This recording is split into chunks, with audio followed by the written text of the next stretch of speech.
everyone. Welcome back. This is part 2 of our Unified Development Ordinance kind of workshops for Planning Commission and then City Council only this evening. Is there enough for a quorum for plan? Yes. Yes. Okay, so we will call that meeting to order. There is not enough quorum for a council meeting, so we will not have a quorum for that. If we could please stand for the pledge, we'll begin with that.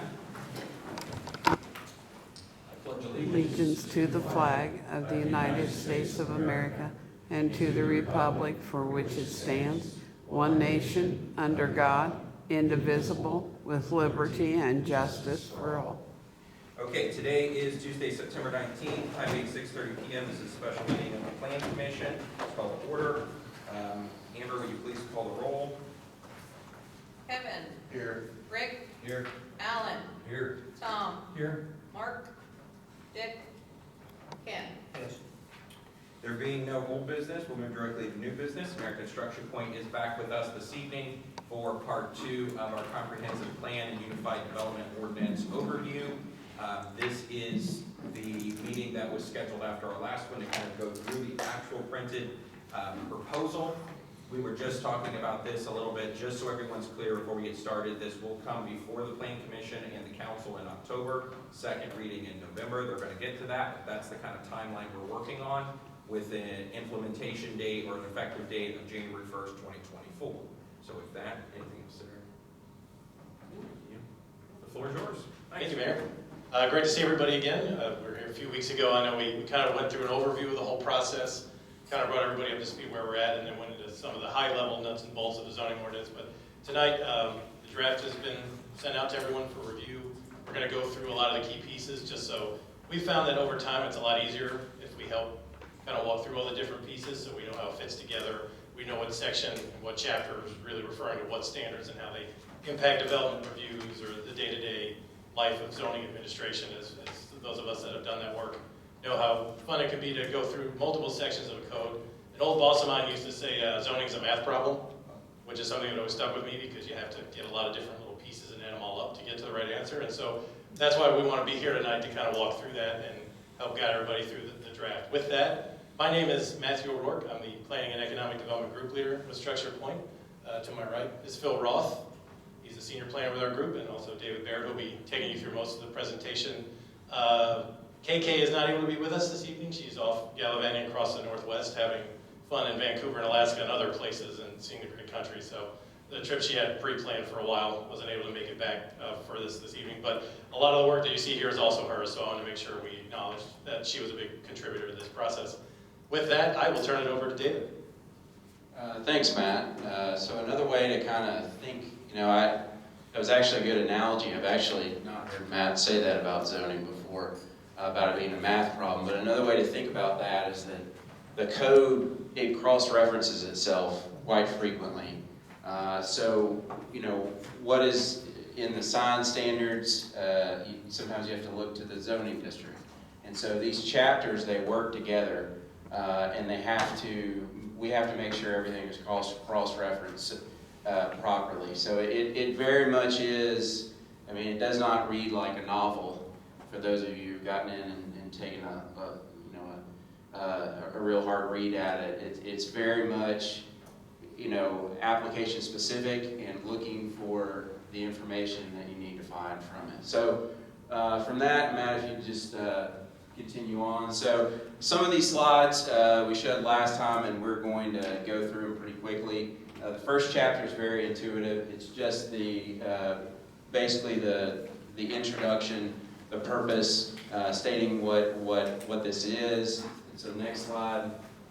So these are your zoning districts, and tonight what we're going to do is take you through each of them from the tables that we have.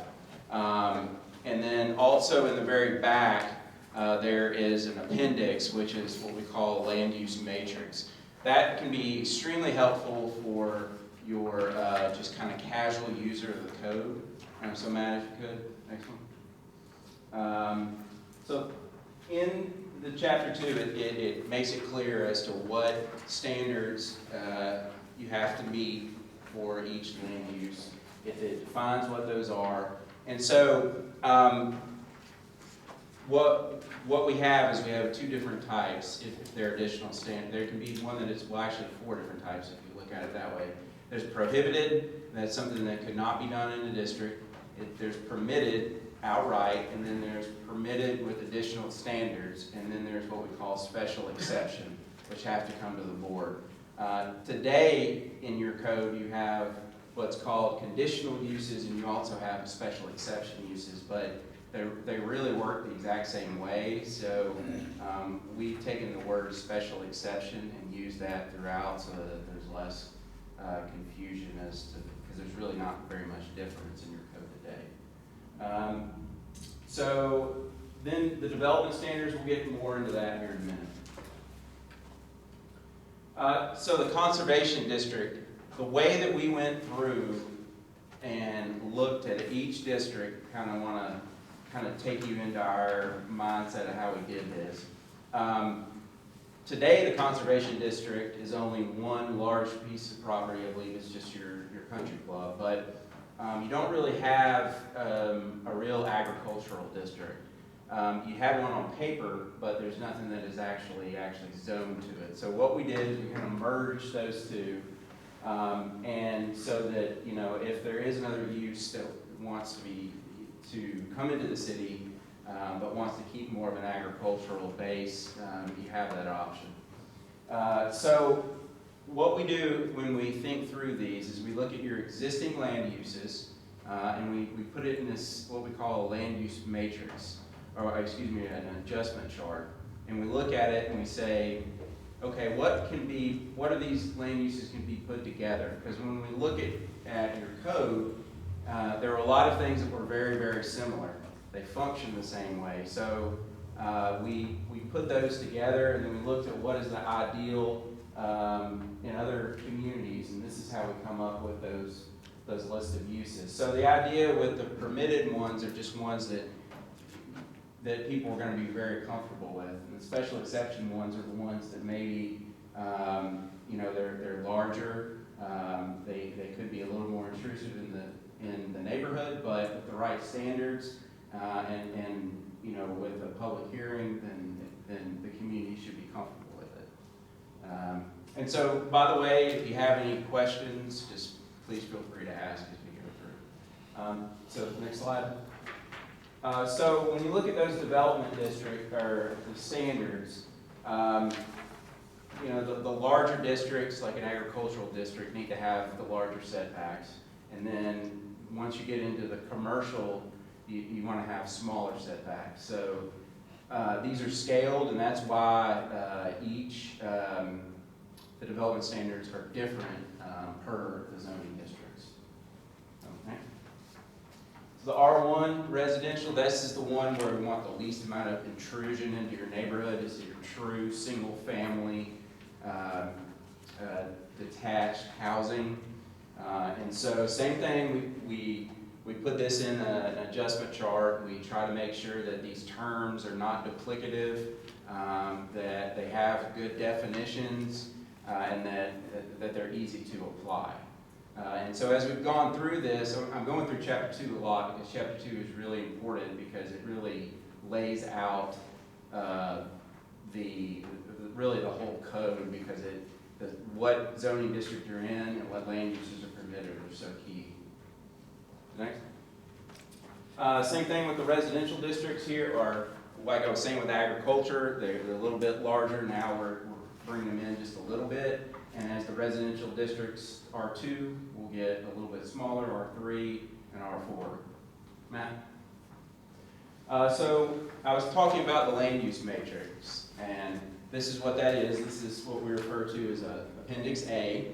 And this is just another way of looking to see what land uses are permitted, what are prohibited, and what have additional standards, and what has to go to a special exception process. So basically you have the land use, I like to think of it as a XY axis sort of. On one side you have every land use, and this is just a little snippet of it. And then on the top you have every zoning district. So it's very easy to say, okay, a duplex, what what zoning districts can I build a duplex in? So that's very helpful for a glance for a lot of developers that are looking to invest in your community. I had a guy that, when I was in a similar position with Sarah in another community, he just came into my office one day and he said, I had great plans to build at this other city, and I'm just getting so much pushback. I'm coming here now, if you can show me very clearly what the standards are. So this is a very quickly, easy thing that I was able to pull out and just say, here's where you can do duplexes, here's the process. And so I found that a lot of people really like that reference tool. Now we also have the more traditional way that we were showing you before, but it basically allows for options for people to go through it. Now the key thing with this is if you make amendments to this, because and I say this to stress this, because when I am seeing other codes, I have seen a lot of cities that hire us to work on their projects, and they will change the land use in the district, but then they won't change it in the appendix. So now you have a conflict, and one place says you can do it, and another place says you can't. So you got to be very careful as staff to always remember that there's that appendix, and you got to change it both places. You'd be surprised at how many times I've seen that. So just be very, very aware of that as we move forward. Next, another reference table. We were looking at those development standards, those dimensional standards. This just puts it in another table format. The minimum front yard setback, those get specific as to the types of roadways, like whether it's a collector road or an arterial road. Those are basically, how large the roadway is it, and how is it used. Your state DOT will classify those. So basically, the larger the roadway, the more setback, or the more your setback is going to be back, and the smaller, the closer to the road. So I'm just going to kind of go through some of these real quickly, but the R2, the duplex, that's the important, and then we also have some special exception uses. So one of the things, we had a gentleman last time who asked me about special events, and I understand there was something that came up to the Board of Zoning Appeals, our special events center. So that is classified underneath what we call the place of public assembly. And the reason we do that is because of a federal law. And it basically says whether it's a religious use or a non-religious use, you've got to treat it the same way. So it's just best legally to call it that, but I wanted to call that out tonight for you guys to know that we've incorporated the concepts of what we heard. It's just listed as a slightly different name, or it's just a different title. But it does give standards for those types of uses that could be meeting places that are potentially in a residential neighborhood. Any questions on that? Okay. Next. We can keep flipping. R3. So your R3 district today is one that does not have anything that is mapped. So it exists, but there's no piece of property that is attached to it. Now, R4, you have quite a few, and that is where you see your mobile home parks. So one of the suggested changes is not in the draft today, but we were considering it, we want to discuss it tonight, is the idea of making the R4 what we call a non-conforming zoning district. Basically, that means it would stay as is. Legally, from a federal law, there has to be a place in your city that has manufactured homes. But that zoning district that's what it's been used for. And if we shift away from that and try to maybe see if we can have some apartments in R3. So R3 is more designed for apartments, not for the manufactured mobile homes. And so we discussed this with the mayor, with Sarah. There seemed to be some support for this concept, but I wanted to discuss that tonight, and if you are supportive of that, if that makes sense to you, then we'll make that edit, or we'll add that into the code essentially. Any concerns about that concept? A lot of cities don't, or a lot of places don't have non-conforming zoning districts, but there's no reason by the law you can't do it. Any questions on that? Is that, it basically what the result would be is we believe that it would reduce the chance, almost eliminate new manufactured mobile homes coming into your city and would instead incentivize multifamily development, which seems like a positive thing. And that's what we got, direction we got from the mayor and from Sarah, so. Okay, yeah. No concerns with that, move on. So again, that R4, it'll be on the map, it exists, but nobody can rezone to R4, which will leave them the R3 district. And my belief is that if they're looking to do multifamily, that's what you guys will want to have is that R3. So that's what would happen moving forward in the new district. Okay. So the neighborhood business district, this is a location that is not mapped today. This would be a new zoning district. But one thing I really noticed coming into your city is there's a stark parcel by parcel difference between, this is a commercial building and then right next to it will be a lot of residential buildings. I just from driving around town, I noticed a number of places where there's an automobile shop or, something that's kind of a heavier commercial, almost industrial use. And then right next to it is a residential neighborhood. So what a lot of cities do is they have kind of a buffer there.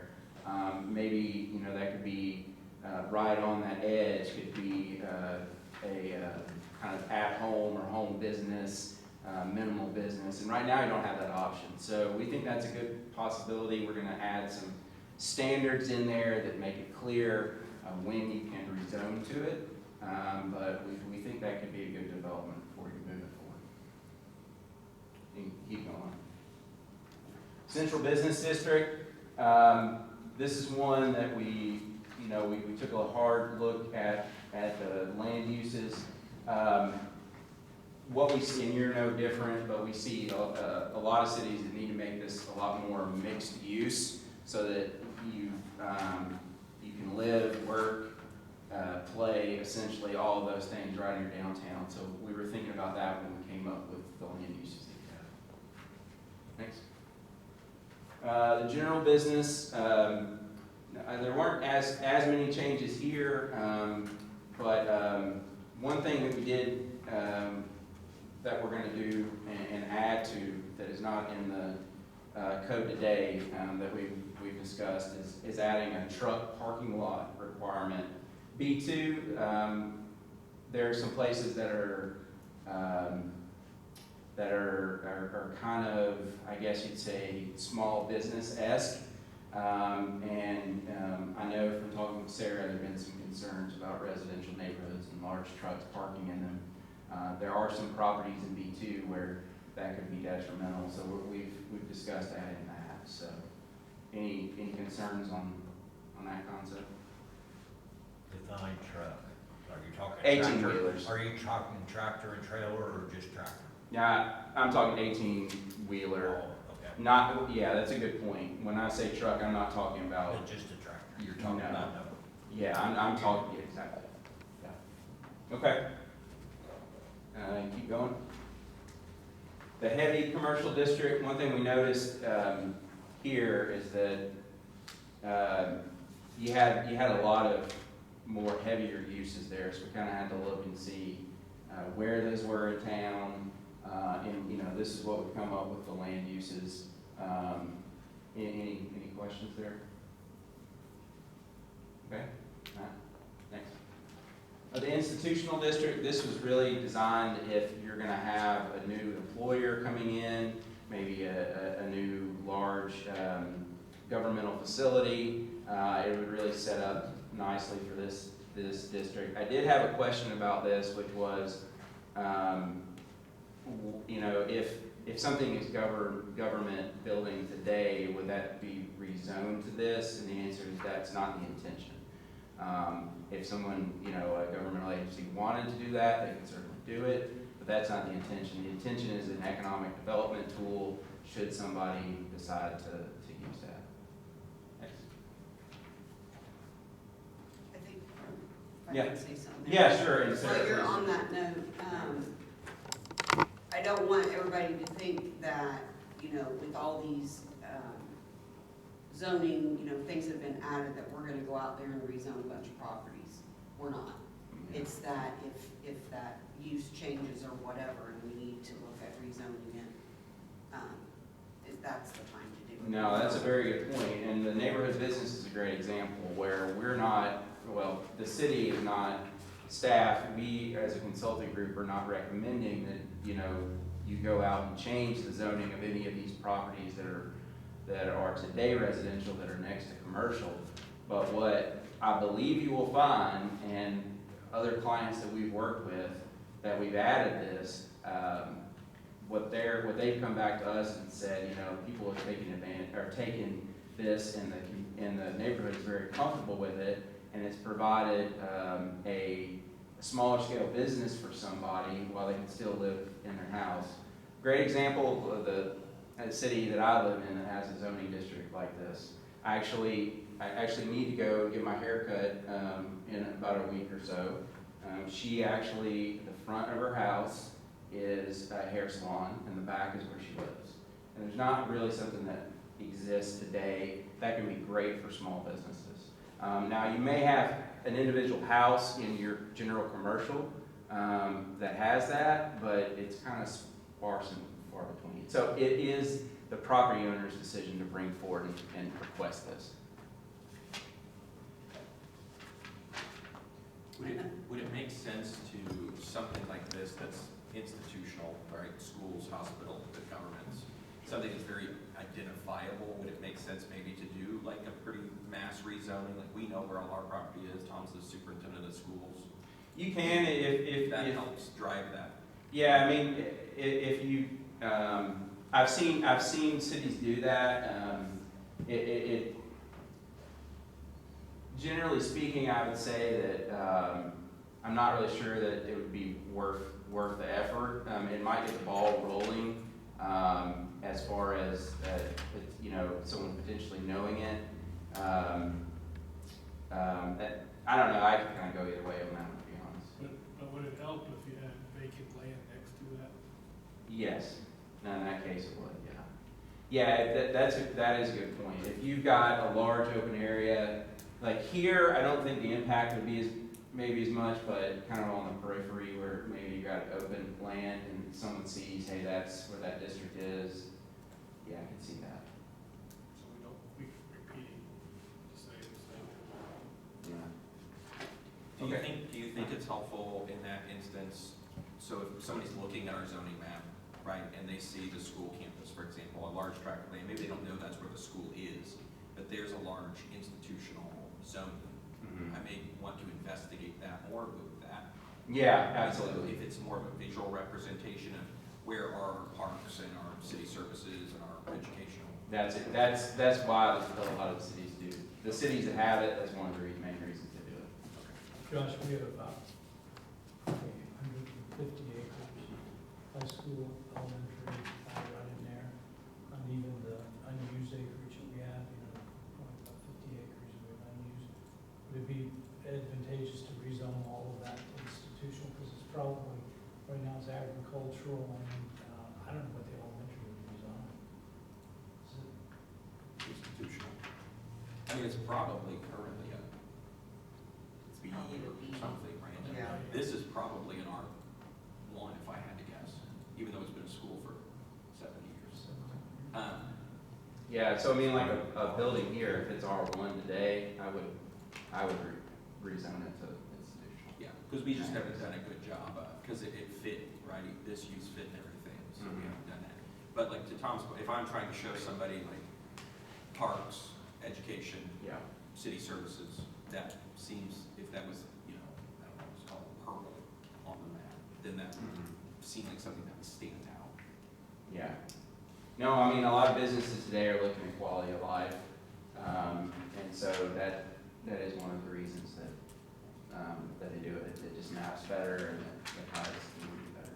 But I do think, you know, the larger the piece of property and the more, you know, more land available next to it is the more reason to take the time to rezone it. Okay. Go to the next one. Light industrial.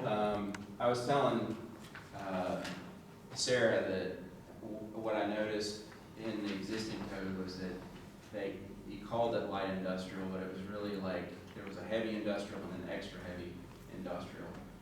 So when we looked at that, we kind of thought about the light industrial. What it's moving more towards is more warehousing.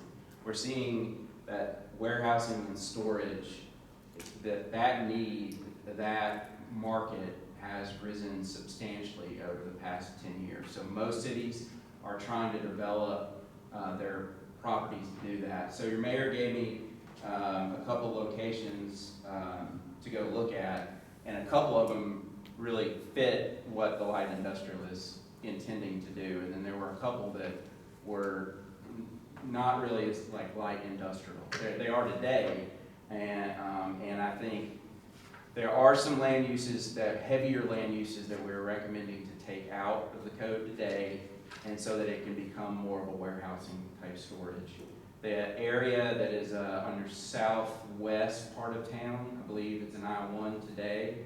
It's got some really large grain, and there's an automobile repair place that's actually zoned R1 right behind it. Sarah, it's coming off the southeast direction. That area is zoned light industrial today, but it's not really a true. It's what the land uses there, I would say, is more of a heavy industrial. Do I need to look up a little bit better, give a little better description of where that is? No, when I think of southeast, I'm thinking that way and that way. Well, I was But I thinking think you're out by southwest. the Hampton. Are you out by the Hampton? Well, I was thinking, well, it would be southwest, I guess. It's the way I originally came in. Yeah, it would be southwest. I'm sorry if it's southwest. It's southwest. I'm just trying to figure out. But yeah, and so That's Huh? She's on West Washington Street where Yeah. Reese is and all that back in there. yeah, that's it. It's West Washington Street. Yeah, It is. just on down here, yeah. Yeah, it is. It's right down here. Yeah. So, yeah, that's more of, so we have taken some land uses out there. Now, one thing we put in, and it's for legal reasons, there has to be a location for sexually oriented businesses. That's federal law. We worked with some cities that have prohibited that completely, which is what your existing code does, and have been sued. And there's really no defense to it because it's pretty black and white. So what we do is we make it a special exception, and we put a very large number of distance requirements to it. So it makes it almost impossible to actually open one, and it's in a location that the chance of it actually surviving is very minimal. But that's the intent of that, and I just wanted everyone to understand that. It is in today's code, in your code today, it's defined, but there's actually no place where it could exist. So the reason to insert that is just to make sure that it's in compliance with federal law. But if you'll read the location restrictions, it basically says there's like about 15, 20 different land uses that it can't be 1,000 feet from. And so the number of locations that could be is very minimal. Next. We talked about the heavy industrial. That there's really only one location that is there today, but I would say that area we talked about at West Washington, you might have someone that might want to rezone to that, and I think that would be appropriate, and that would be fine. Well, the reason to push these heavier things into the true heavy industrial and out of the light industrial is we don't want, basically we don't want a heavier industrial use coming into a couple of the developments you have today that are, I think, really advantageous for that increased warehouse and storage. Next. You can keep going. So the site development standards, we went through this a little bit last time. I'm not going to go into the details, but these are the standards that apply on lots, no matter what the land use is. So Matt, we've put in some of the tables. I wanted to put this table in because this came directly from a workshop that occurred through this process before I was involved. But we went through and looked and said, you know, what types of materials are you comfortable with? Phil, Sarah, you guys may be more in depth to give information on that. But my understanding was that this was tailored from the results of the steering committee and the participants' feedback. We did some survey, Yeah. electronic survey. Yeah, we did a survey. I mean, we talked about it extensively and, you know, thought about it. Things were explained to us, you know, why it would be a good decision to allow it, why it wouldn't be. So I feel that this is very fair as far as the results that came from that. Okay. Yeah, I'd say we spent one steering committee almost Yes. devoted to this topic because it was making sure we got it right. Gotcha. Okay. All right, next. So parking spaces, you'll see that each land use will connect to the land uses in chapter 2. I was talking about how this code has to talk to each other and be connected. And then we've got what the required parking space is. In general, we're recommending a decrease in the amount of parking. We're seeing with online realtors, we're seeing with cities with concerns with stormwater and impervious surface. We're seeing just less demand for parking. It makes it more difficult for developers. This is one of the reasons that, this is one of the things that a lot of people are looking to invest in the community will look at, is they'll say, because if you pay less, there's less cost. And really, there's not as much demand as there used to be. So a lot of these have been brought, the standards have been brought down from what they are. We won't need to go through all of them, but I just wanted to show that, you know, that we do have one for each land use. So ADA parking spaces, that's important, again, for federal law reasons. Stacking spaces, this is basically making sure that your line at your McDonald's, you know, has the appropriate number so it doesn't stick out into the road. And then foundation landscaping, we just put some very minimal requirements just to make sure that some people did some very basic landscaping when they're developing a property. Next. Buffer yards, so this is an addition. This is not something that you have today, but I think it's very important because I was talking earlier about one of the things that struck me coming into your city is that you've got this abrupt change from some relatively, in some locations, relatively heavy commercial right next to really a single family home.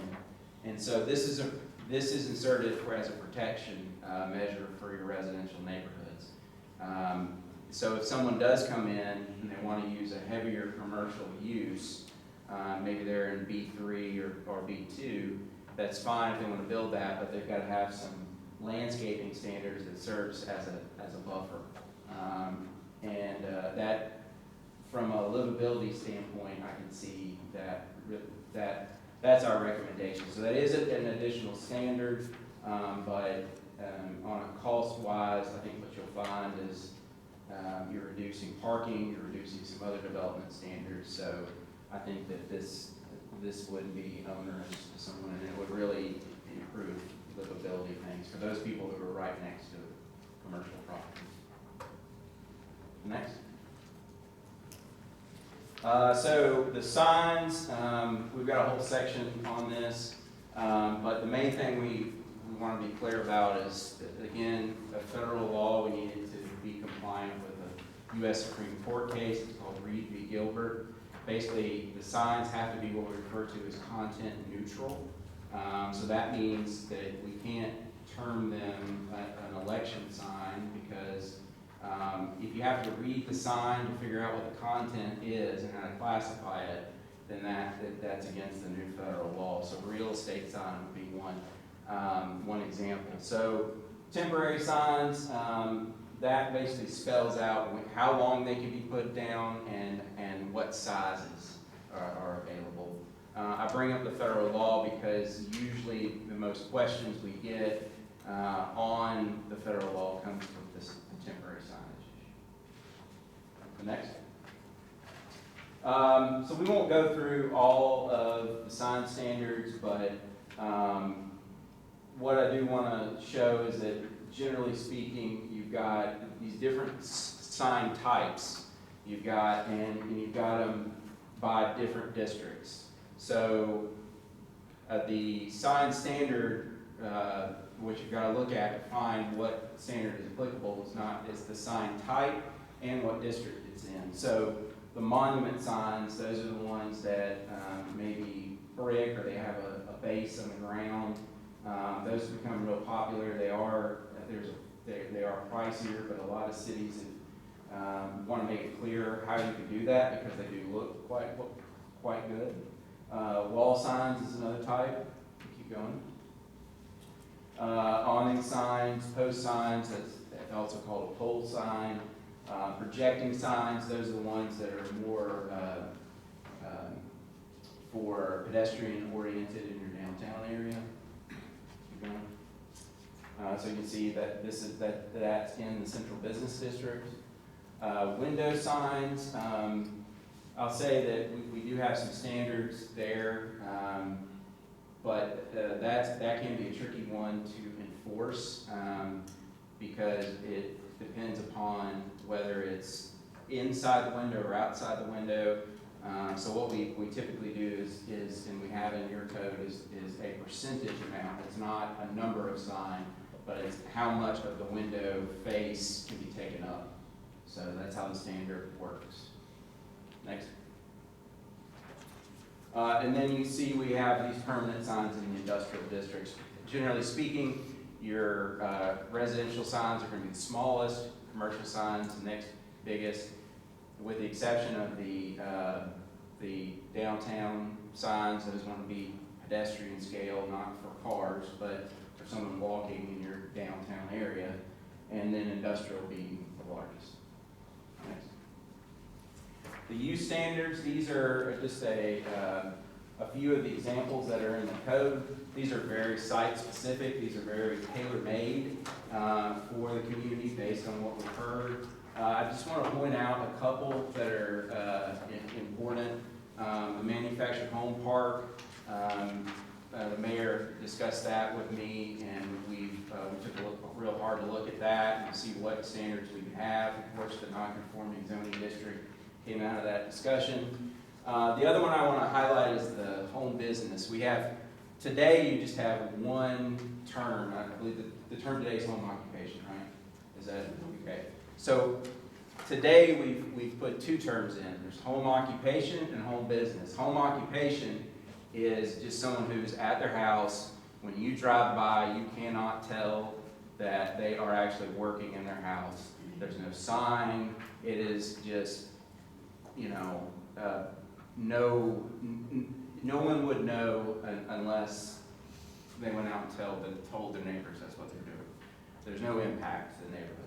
Home businesses, there's minimal impact.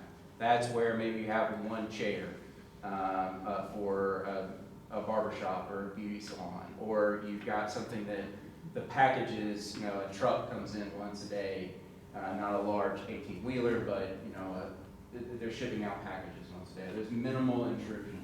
And so there are some key standards that go along with that. We're terming that home business, so that is a little bit of a change. What we found is that in certain cases, it's important for people who don't really have a home business but just have work at home to be able to use their that address for a business reason. And a lot of times, I understand you haven't seen as much of this yet, but we work with other communities where there are times where they will actually want something from the city saying, I do a home occupation in my house. So it helps with that issue if it comes up. Next. Subdivision standards. We went through some of that, but we brought over a good amount of what we have today and just kind of updated based on best practices. Next. The administration. One of the things I know was popular was the administrative plat. Sarah's used that a lot, so that's maintained there.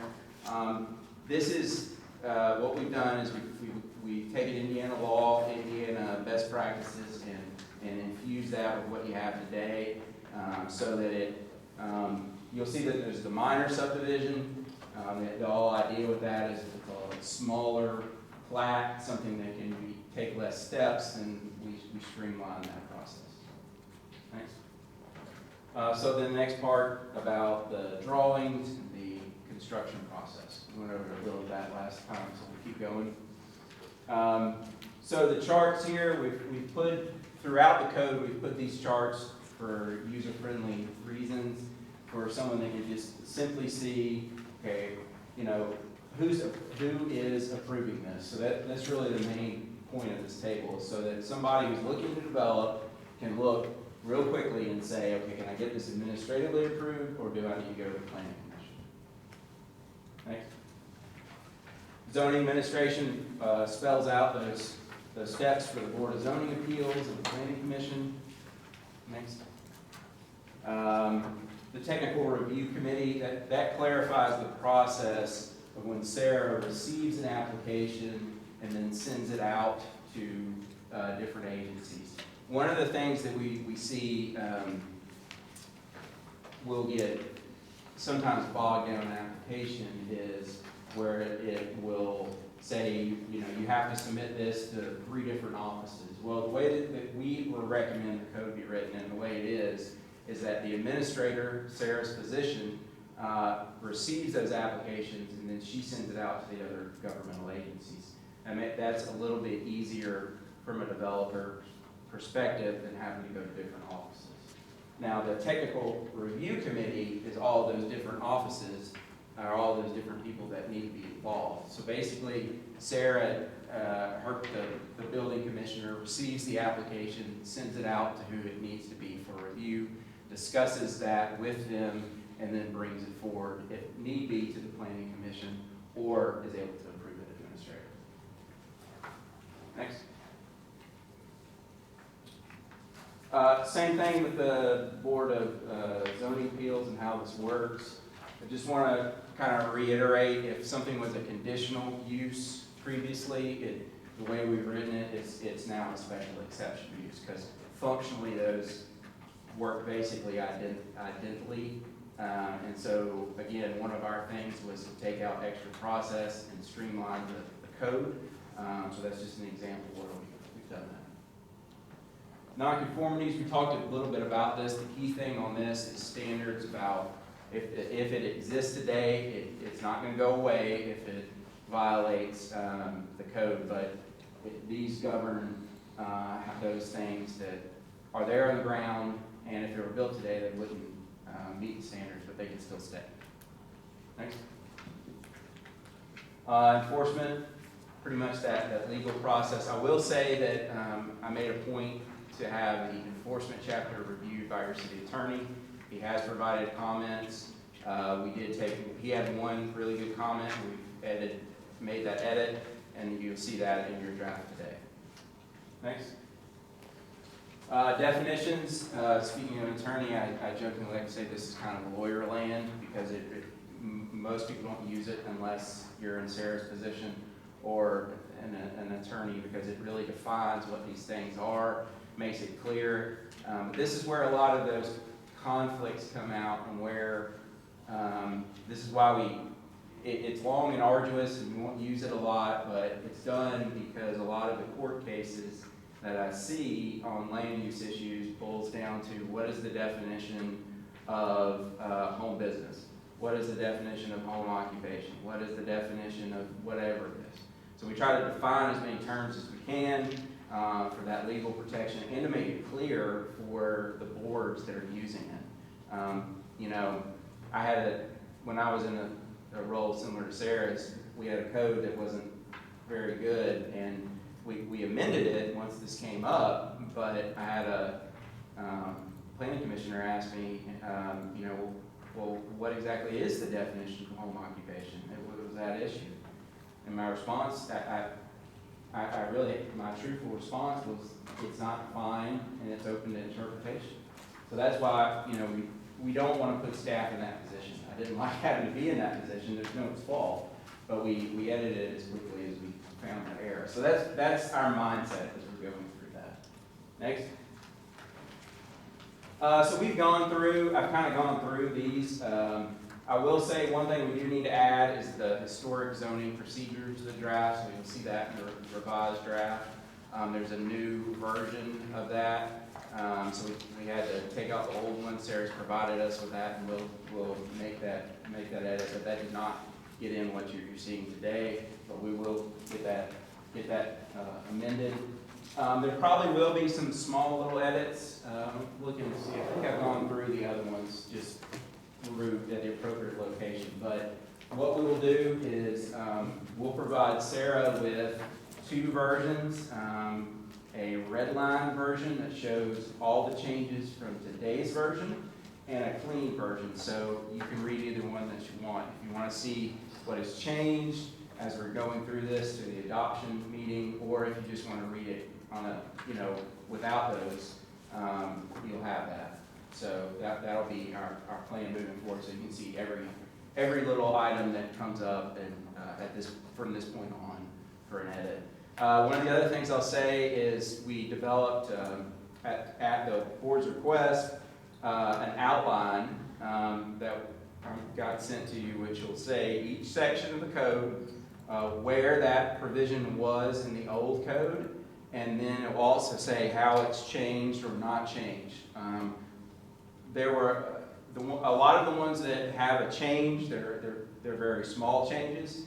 The bigger changes, we have tried our best to ensure that we're highlighting those today. So, as I was doing this and Phil was doing it, we're going through it. A lot of times we would see the word modified, clarified. It would be a small change, but we've tried to make sure that if it's a larger change, we brought it to tonight or at the last meeting. Next. So project schedule, another way of saying next steps. Timeline we've got here is the edits that we received from you by Friday, September 24th. We will then, we're going to keep a running tab essentially in our office. Every time we make a red line edit, we'll keep it in there. And then if Sarah receives or when Sarah receives requests, for an edit, we'll discuss that with her, discuss that with the mayor. We'll either make that change, or we'll discuss with you why we would suggest not doing that, and we can debate that and then make a decision here at forthcoming meetings.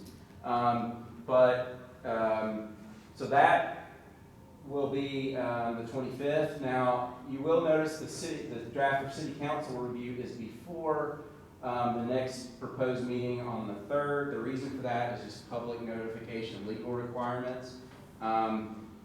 We've looked on the law on this, and as long as we're making changes from this draft from this point on that is done in a red line format, and we show that history, then there's no legal issue with doing it that way. That's part of the reason we're doing it, but we also want to do it to keep you guys informed. But those are there has to be an official clean version at certain dates for historical and legal reasons. We're looking at a meeting on October the 3rd, and then the first city council adoption on the 10th.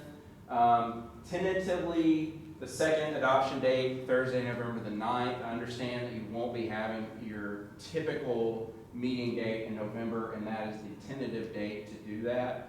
The good news is that we will have someone here in person for all of these meetings. Our headquarters is in Indianapolis. It's a short drive, so Matt and Phil can be there. If I can't be here in person, I'm actually not at the Indianapolis office. I will try to be here, but if I can't, I will definitely be virtual with you if there are any in-depth questions. That's pretty much how we've laid it out. Now, we put delivery of final UDO, and we just put that on there simply because if there are some requests at the last minute for some substantial edits, it can get adopted, but then we make it. So we will, at the end of the day, send you a complete copy once we're totally through with the process. But I'd like to break at this point if there are any questions, comments. I noticed on the October 3rd, before the Plan Commission recommendation at 7, steering committee is meeting at 6 Yes. to kind of go over. Thanks for bringing that up, Sarah. There will be 2 meetings. There's the steering committee and then the planning commission.